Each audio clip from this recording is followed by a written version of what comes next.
Telugu YouTube ఛానల్లో మీ వ్యాపార ప్రకటనల కోసం 9154949554 కి కాల్ చేయండి. ఓనాడు ఆ జిల్లాలో జైత్రయాత్ర కొనసాగించిన ఆ పార్టీ ఇప్పుడు చతికిలబడింది. అటు అసెంబ్లీ ఇటు లోక్సభ ఎన్నికల్లో వెనకబడిపోయింది.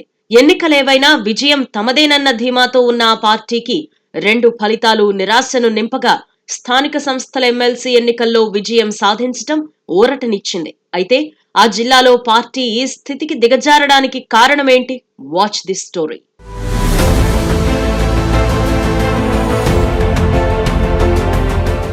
ఉమ్మడి పాలమూరు జిల్లాలో తెలంగాణ ఆవిర్భావం తరువాత బీఆర్ఎస్ వరుస విజయాలు సాధించింది.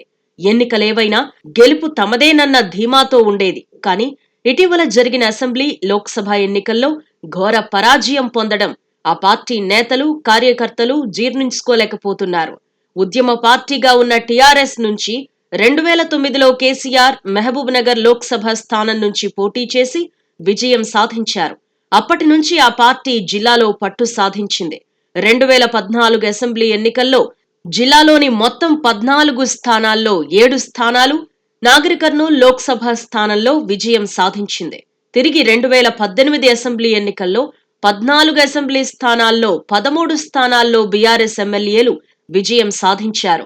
ఒక్క కొల్లాపూర్లో కాంగ్రెస్ నుంచి బీరం హర్షవర్ధన్ రెడ్డి గెలవగా ఆయన కూడా తర్వాత గులాబీ గూటికి చేరారు. 2019 లోక్సభ ఎన్నికల్లో నాగర్ కర్నూల్ మహబూబ్ నగర్ స్థానాలు బీఆర్ఎస్ దక్కించుకుంది. అనంతరం జరిగిన 2 స్థానిక సంస్థల ఎమ్మెల్సీ ఎన్నికల్లో 5 జిల్లా చైర్మన్ పీఠాలను, ఒకటి తప్ప అన్ని మున్సిపాలిటీలను బీఆర్ఎస్ దక్కించుకుంది.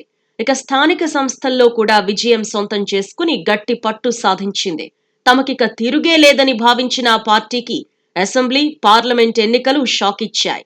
ఉమ్మడి జిల్లాలోని 14 స్థానాల్లో కేవలం అలంపూర్, గద్వాల స్థానాల్లో మాత్రమే బీఆర్ఎస్ పార్టీ అభ్యర్థులు విజయం సాధించారు. మిగిలిన స్థానాలన్నీ కాంగ్రెస్ పార్టీయే కైవసం చేసుకుంది. ఇటీవల జరిగిన లోక్సభ ఎన్నికల్లో 2 స్థానాల్లో ఆ పార్టీ అభ్యర్థులు పరాజయం పాలయ్యారు. 3వ స్థానానికే పరిమితమయ్యారు. దీంతో పార్టీ శ్రేణుల్లో నైరాశ్యం నెలకొంది. అయితే స్థానిక సంస్థల ఎమ్మెల్సీ ఎన్నికల్లో ఆ పార్టీ అభ్యర్థి నవీన్ కుమార్ రెడ్డి విజయం సాధించడంతో కొంత ఊరట చెందారు. ఇంతగా పార్టీ పరాజయం పొందడానికి నేతల మధ్య సమన్వయ లోపం, మాకేంట్లే అనే అహంకారమే కారణమనే అభిప్రాయం వ్యక్తమవుతోంది. బీఆర్ఎస్ నుంచి జూపల్లి కృష్ణారావు, సిట్టింగ్ ఎమ్మెల్సీలు కసిరెడ్డి నారాయణరెడ్డి, కూచుకుళ్ల దామోదర్ రెడ్డి, సిట్టింగ్ ఎంపీ రాములు, మాజీ ఎంపీ మందా జగన్నాథం, మేఘారెడ్డి వంటి నేతలు పార్టీలు వీడినా పెద్దగా పట్టించుకోకపోవటం కొంపముంచింది. సంస్థాగతంగా బలంగా ఉన్న బీఆర్ఎస్ వరుస పరాజయాలు మూటగట్టుకోవడాన్ని జీర్ణించుకోలేకపోతున్నారు. అసెంబ్లీ ఎన్నికల తరువాత నిరాశతో ఉన్న పార్టీ క్యాడర్ కు పార్టీ అధినేత కేసీఆర్ మహబూబ్ నగర్, నాగర్ కర్నూల్ జిల్లా కేంద్రాల్లో నిర్వహించిన బస్సు యాత్రలు సక్సెస్ కావడంతో ఊరట చెందారు.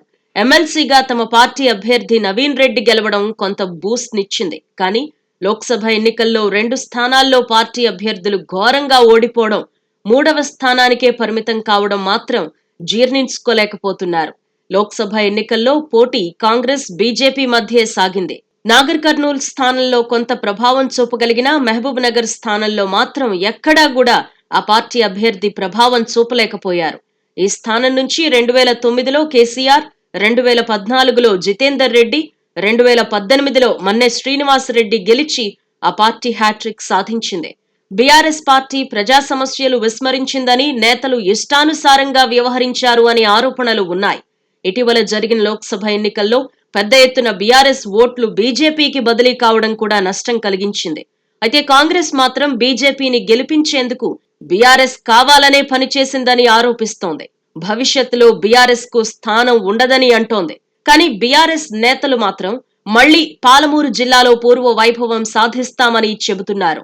ఇప్పటికే ఇచ్చిన గ్యారంటీలను అమలు చేయడంలో కాంగ్రెస్ పార్టీ విఫలమైందని మండిపడుతున్నారు. వచ్చే స్థానిక సంస్థల ఎన్నికల్లో సత్తా చాటుతామని ధీమా వ్యక్తం చేస్తున్నారు. ఇప్పటికే సీఎం రేవంత్ రెడ్డి సొంత నియోజకవర్గం కావడం, అత్యధికంగా ఎమ్మెల్యేలు, ఓ ఎంపీ కాంగ్రెస్ పార్టీకి ఉండడం, మరోవైపు మహబూబ్ నగర్ స్థానంలో బీజేపీ అభ్యర్థి డీకే అరుణ గెలవడంతో ఆ 2 పార్టీలను బీఆర్ఎస్ పార్టీ ఎలా హ్యాండిల్ చేస్తుందో చూడాలి.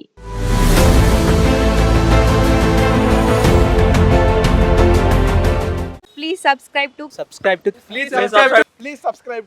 Please subscribe to KTV Telugu. KTV Telugu. KTV Telugu. KTV Telugu channel.